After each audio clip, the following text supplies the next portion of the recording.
Welcome back, ladies and gentlemen. And yes, if you are feeling as mad as hell and you feel like you can't take it anymore, you're in the right place.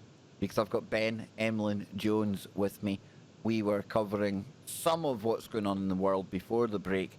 But Ben's been doing his own research as ever. And he was telling me a number of things he's been looking into. And we're going to start with the latest end of the world date. And how apt that just before the break we were talking about the removal of statues and almost what happens when you leave one age and go into the next, or when something is conquered and a new system has been implemented. And if it were not for the way that the handover went over in South America when the Spanish turned up, and the Mayans and everyone else who were indigenous in their land, you know, maybe there wouldn't be so much confusion around something like, oh, I don't know, the Mayan calendar. But yet here we are, 8 years on from what was meant to be the Mayan date of 2012, and yet it's still got people thinking that the end of the world is nigh. Now, granted, when I look outside or I look through my TV screen, it certainly feels that way. Riots, pandemics, all of that going on. But then when you actually walk out into the real world, you realise that's a bit of a false sense that you're getting there. It's not quite as mad as that. But you never know. Ben Emlyn-Jones, he's with me. Am I to think that maybe this will be the one? I've got a pile of t-shirts of End of the World. I could do with another one. So what's happening, Ben? It could be, Kev. I mean, this could be the last ever Kev Baker show I'm on. And indeed, this troubled year might draw to a close very abruptly when the world ends. This is according to someone called Paolo Tagalaguin, who posted on, if I pronounce that correctly, he posted on Twitter about a certain strange fact. Now, this goes back to the Mayan long count, this ancient calendar from Central America, which, as was very famously known, on the 21st of December 2012, it changed over. So the 5,000 and something year cycle changed. The one long count ended and another began. Now, this was known as the 2012 effect, and you remember it was a major cultural phenomenon. I remember it very, very well. I covered it at the time. Now, what this person has discovered, that the reason it was the 21st of December 2012 was because because of the calendar we use. We use a calendar called the Gregorian calendar, and it was actually, we've had it for a long time, since 1582. But before 1582, we had something called the Julian calendar, which was slightly different. And what's interesting about the Julian calendar is that the 21st of December 2012 in the Julian calendar, if we kept using the Julian calendar, is going to be this Sunday. Now, I don't know how the December ended up in the middle of summer, because maybe they didn't have leap years in the Julian calendar, I'm not sure. But so, according to this person, the end of the world, the 21st of December 2012 end date, is apparently this Sunday, the 21st of June 2020. Now, before you all go out and blow your credit cards, I don't think the world is going to end on Sunday. I really don't. If it does, it won't be because of this, because you see, the Mayan long count, the actual discovery of the date of the changing of the Mayan long count was based on studies of the actual calendar itself. A bloke called Jose Arguelles, he actually investigated this, and he published a book in the 80s about this. And it wasn't because the Mayans happened to mention a particular date in our calendar. They didn't. They had their own calendar, and it's the study of that calendar by which we discovered the long count system and when it was going to end. So this is a complete red herring. This is complete nonsense. The person who came up with this idea obviously doesn't understand how the end date of the long count was actually calculated.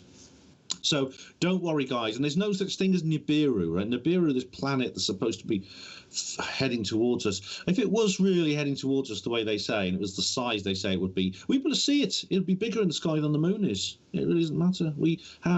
There's all kinds of calendars in the world. I mean, for instance, this year in the Jewish calendar is 5780, and in the Muslim calendar it's still the 15th century. It's just 1411. So it doesn't. The fact that we use the Gregorian calendar just happens to be the 21st of December 2012 in the Gregorian calendar when the Mayan count changed over.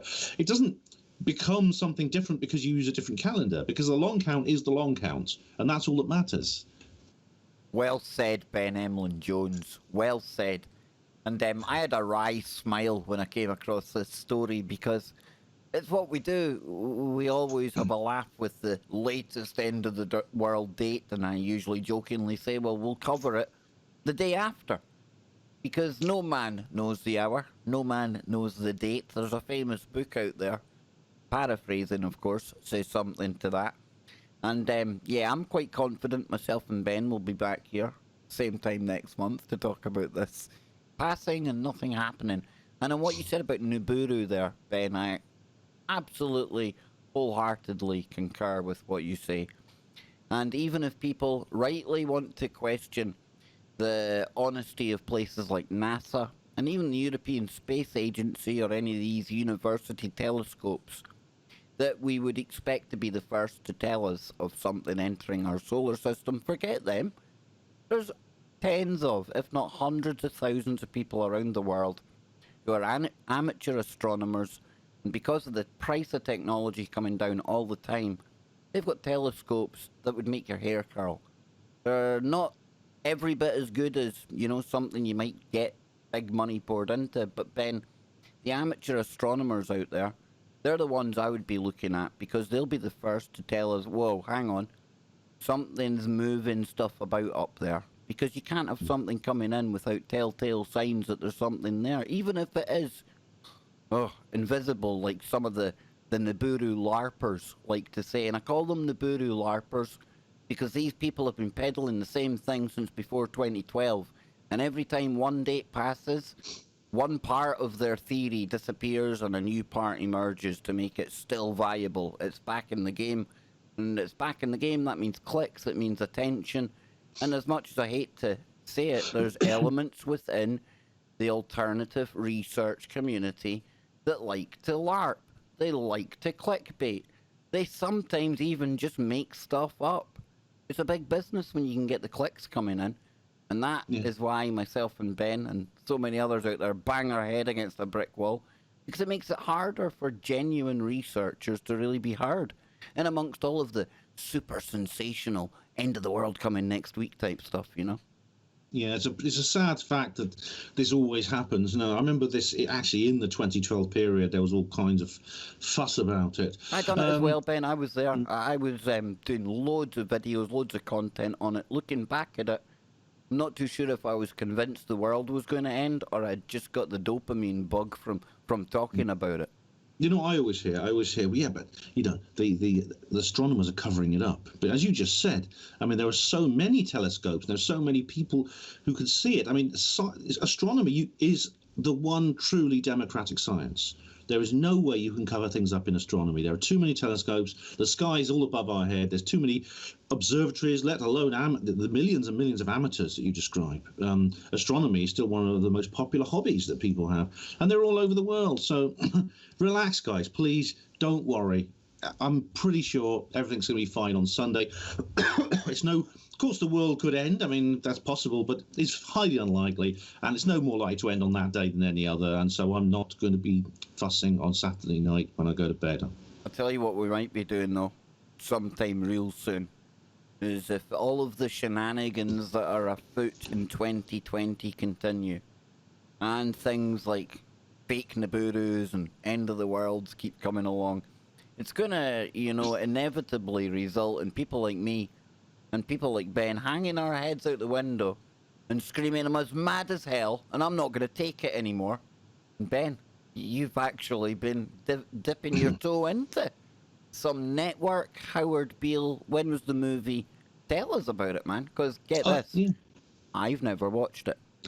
No, it's a great movie. Now, listeners will be completely familiar with this film because you actually hear it in the titles of Kev's show. He's the man who says, I'm a human being, goddammit, my life has value.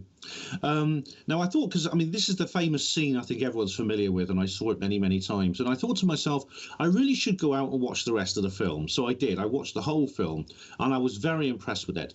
The character Howard Beale is the man you see in the famous scene where he basically goes off missing, and he turns up in the studio to read the news. He's an old newsreader who's about to retire. And he walks past makeup. He's dressed in his pajamas and a raincoat, and he does this amazing speech, which is absolutely classic. But the entire film is just as good. It's really worth seeing, because it's almost as if we can't be. The popular media, people who consume the popular media, need more and more every time. It's like a drug addiction. They build up a tolerance, and then they need a larger dose to get the same effect. Whereas I myself, I quite like old movies. I quite like some of the older black and white movies where there was no swearing, and it was all kind of there was much less graphic violence and things like that. But some of those movies are incredibly profound. I mean, one of my favourite films is It's a Wonderful Life by Frank Capra. This was a 1946 film from so it came out in 1947. It's often known as a Christmas movie, but it's much more than that. It's about a guy who he's really amazing because his name's George Blake, and I won't give you any spoilers for this, but it brings in the idea of parallel universes and other dimensions as well. So it's an extraordinary film. It's definitely uplifting. It's happy. It makes you feel cheerful. And as I said, I did a presentation about the BBC once where I described the film Shirley Valentine, which again it's about a woman who is fed up with her ordinary life, and she wants a meaning to her life, and she goes out to find meaning to her life. And that film was absolutely it's a beautiful film. It's a beautiful, inspiring film that makes me feel good. And whenever it's on TV, it's always censored because there's a few F words here and there, and there's a little bit of nudity. Yeah, it's the BBC are quite happy to put out this thing. I don't know if you ever remember that series Gunpowder. It was like a mini series. It was praised by the critics, but then they say almost as an afterthought, does it really have to be so gruesome? Because there's a lot of very extreme violent scenes in that film. It's historically accurate. It's set at the time of the Gunpowder Plot, but it's almost like the BBC wanted to upset us. They quite like the idea that people are made uncomfortable by their productions, and in the same way, they know that these people essentially are addicted to this self-destructive action, which is to watch these things, to consume this material. They're well aware that people are essentially you still have to watch it. However horrible it is, these things get record viewing figures because people have a strange need for that kind of thing. It's almost like a self-punishment masochist.